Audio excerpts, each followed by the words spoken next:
Thank you to Ebba and Donny for those great, inspiring and innovative speeches on stage, on the main stage.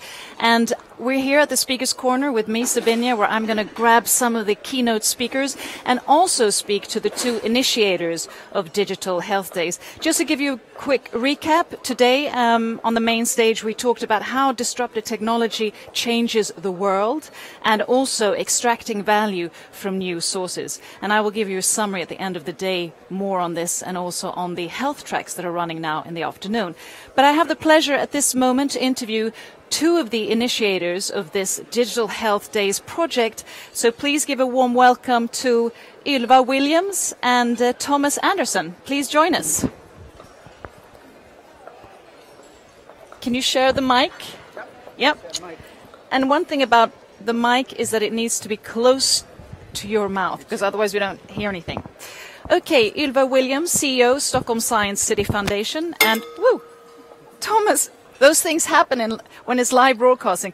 And Thomas Andersson, CEO, Electrum and Kista Science City. First of all, congratulations to the second year of this amazing initiative, Digital Health Days. Thank you. Second, the sports question. How does it feel? It feels great, actually.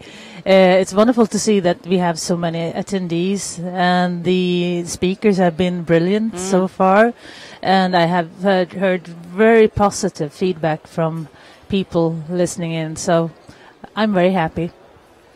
The same goes for me. It's a perfect blend and mix of two very interesting sectors of society and business, so it's good to see them meet.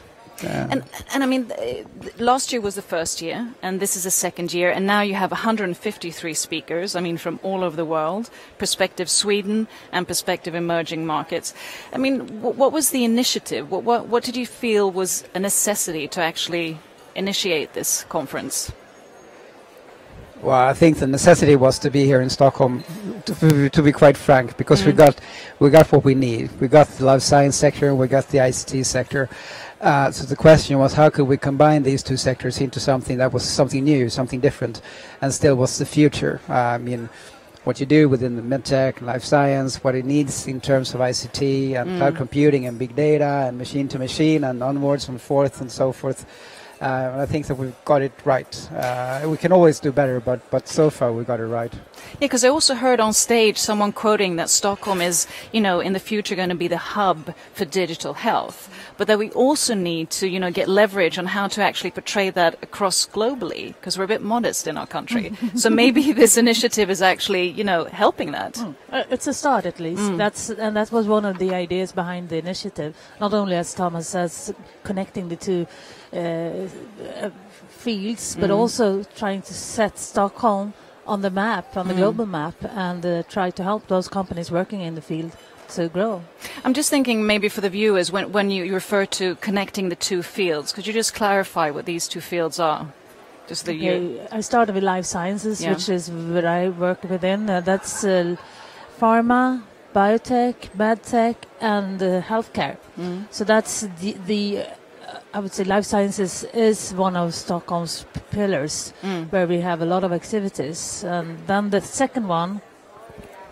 Well, it's ICT then. It's everything from telecommunications to cloud computing to big data, data mapping, data mining, what have you.